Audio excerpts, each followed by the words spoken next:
Subhanalloh, bugun bir ma'lumotni o'qib hayron qoldim. Haqiqatan to'g'ri yo'lda ekanligimizga amin bo'ldim. Uni foydali xususiyatlari bundan 3000 yil oldin kashf etilgan ekan.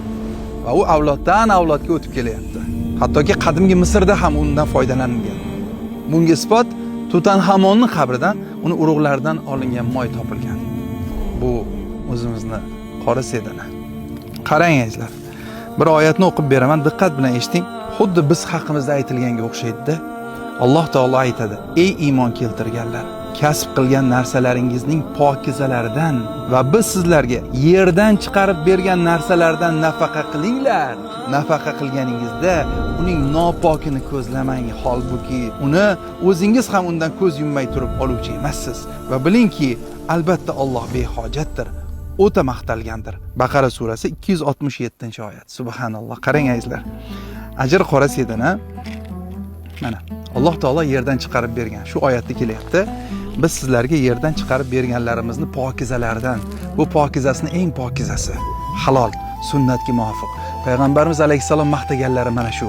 O'limdan boshqa har dardga davodir deganlari mana shu. Qolaversa, shu kunga qadar biz 2 foyda derdik, uni yana birga ko'paytirdik. Ya'ni yaqinda bir ukam, Humoydin ukamiz, ular Surxondaryoda istiqomat qilishadi. Bir kun uyga borganimda dasturxonda ajr qora sedana turibdi. Ko'rdimki, otam olib ichayotgan ekanlar. Otajon, buni qayerdan oldingiz? O'zim buyurtma berdim, Toshkentdan olib kelib berishdi. Nega menga aytmadingiz? Nega senga aytishim kerak? Sardor akam yaqinim-ku, aytsam olib kelib berardilar. Yo'q, debdilar. Agar sen menga olib berganingda bitta foyda ko'rardim, debdilar. Diqqat qiling. Biz shu paytgacha 2 ta foyda haqida gapirardik-a? Diqqat qiling. 3 ta foydani endi sizga keltirib beraman. Birinchi foyda, buni olib ichganimda, agar o'zim buyurtma qilib olsam, o'zim pulimga, buni ichganimda foyda ko'raman. Jismi jonimga foydadir. Chunki payg'ambarimiz alayhisalom qora sedana o'limdan boshqa har dardga davodir deganlar. Bunda shak shubha yo'q. Bu birinchi foyda. Ikkinchisi, bundan tushayotgan daromadni 30% ni ihson qilishadi.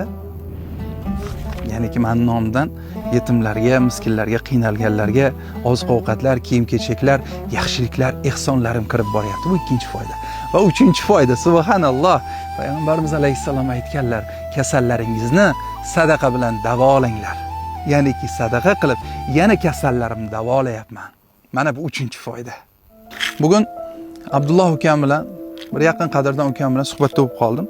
Bu yerga bu lokatsiyaga kelayotganimizda nimaga syomkaga ketyapmiz deganda, ajr qora sedanani reklamasini, targ'ibotini qilishlik uchun.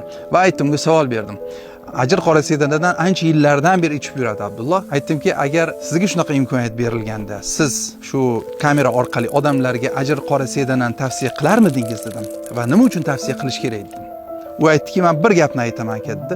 Shu paytga qadar muntazam ajr qora sedanani ichib borardim. Nimadir bo'ldi, men 2 oydan beri to'xtatib qo'ydim. Icha olmay qoldim. Buyurtma bera olmadim, chunki ukam Turkiyada istiqomat qiladi.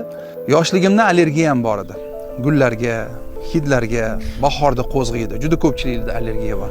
Ajr qora sedanani ichishni boshlaganimdan beri allergiya umuman bezovta qilmas edi. Mani qarangki, 2 oydan beri to'xtatib qo'yganim bois, hozir 1 oydan beri allergiyadan aziyat chekyapman. Haqiqatan ko'zlar qizarib yotgan edi, burunlar oqib yotgan edi, tinmay aksirayotgan edi. Qolaversa, prostatamda muammo bor edi, shu paytgacha bezovta qilmasdi. 2 oydan beri to'xtatib qo'yganim uchun shu bilinyapti. Bu kasalim qo'zg'adi. Undan tashqari, kuni bo'yi kuchga to'lib yurardim. Immunitetim mustahkam edi. Shamollayapman. Kuchim yetmayapti. Uyquga tortyapti. Ya'ni immunitet pasayapti. Haqiqatan men sezdim. Mana shularni o'zimdan, jismi jonimdan o'tganligi uchun albatta tavsiya qilib aytardim. Xursand bo'ldim.